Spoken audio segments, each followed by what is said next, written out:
À certains endroits, on aperçoit à peine l'autre rive, car le lac de Garde est le plus grand d'Italie.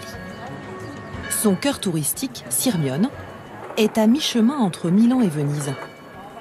Mais au bout de la presqu'île, on se croirait plutôt dans les Caraïbes. Bienvenue à Jamaica Beach, c'est son nom, où à cette époque de l'année, les touristes adorent se prélasser, comme ces deux Américaines. L'eau est un peu froide, mais ça fait vraiment du bien, ça rafraîchit.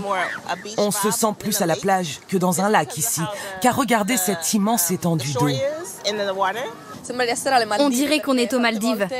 Ce lac a toujours des couleurs improbables. Grâce à ses fonds rocheux, le lac de Garde est aussi connu pour son eau cristalline et sans sel. Sortir de l'eau et avoir la peau toute sèche, j'aime pas ça. Au contraire, ici, l'eau est douce et au moins, quand tu bois la tasse, tu ne t'étouffes pas. Mais pour visiter les perles du lac de Garde, le mieux c'est encore de prendre un bateau. Vous préférez rester derrière ou devant? Chiara Bertoldi est guide à Sirmione depuis 20 ans. Chaque jour, elle fait découvrir les monuments historiques aux touristes du monde entier, comme ses étudiants lillois. Ce lac, c'est elle qui le dit, elle en est tombée amoureuse. Qu'est-ce que c'est beau, hein? Alors, pour moi, c'est toujours magnifique. Chaque fois que je suis là, je suis contente. D'habitude, les châteaux forts au Moyen-Âge étaient bâtis sur des collines. Donc là, c'est un cas exceptionnel. Il est sur l'eau. On n'a presque pas d'autres châteaux forts au Moyen-Âge du XIVe siècle qui sont encore, à nos jours, comme dans le passé, entourés à 360 degrés par les eaux. Exactement ce qu'on voit dans les films, en fait. Tous les châteaux forts avec les princes, les princesses et tout. Ça fait typiquement ça parce qu'il est encore en superbe état, donc c'est génial. Ouais. Les étudiants sont conquis et ce n'est pas fini. Regardez là, les vestiges de la villa romaine, la plus grande du nord d'Italie, 26 000 mètres carrés de surface. Un édifice construit au 1er siècle a coupé le souffle. Pas mal de gens connaissent le lac de Côme qui est, à mon goût, plus touristique.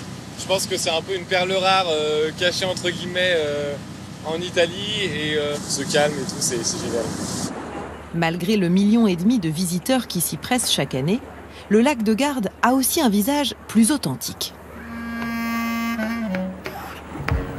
Ici, une trentaine de pêcheurs professionnels sont encore en activité. Comme chaque matin vers 4 heures, Marco Dominici s'apprête à relever ses filets. Avant lui, son père et son grand-père ont pêché aussi. C'est un travail très dur. Vous savez, ce lac est très dangereux si l'on ne le connaît pas. Il peut y avoir des tempêtes à l'improviste et des vents. Ce n'est pas facile. Il y a un poisson qui arrive. C'est un corégone. Le corégone, un poisson typique des lacs, que l'on trouve majoritairement pendant la belle saison. Ce matin, la pêche n'est pas très bonne. Et en ce vendredi, jour de poisson... Salut Marco, c'est ce matin? Oui, c'est de ce matin. Les clients sont nombreux sur le port de Gargnano. Alors, ça fait 30 €. Des particuliers, mais aussi des restaurateurs. Comme Filippo Morandi, 31 ans. Lui aussi un enfant du pays. Tu me donnes 2 kilos de filet? Cuisiner ce poisson, c'est mettre en valeur notre territoire. Par rapport à tous ces restaurants qui ne font que du poisson de mer, c'est une chance que nous avons. À la tête d'un restaurant sur le port, le chef tient à mettre son poisson chaque jour à la carte. On va commencer par enlever les arêtes, on l'aplatit légèrement. Sa recette phare, le roulé de corégone à la tomate et au capre.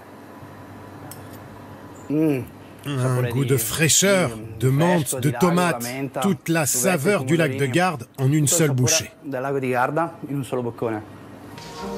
Et les clients adorent. Cette authenticité et ce climat presque méditerranéen font du lac de Garde un petit paradis qui n'a rien à envier aux plages du sud de l'Italie.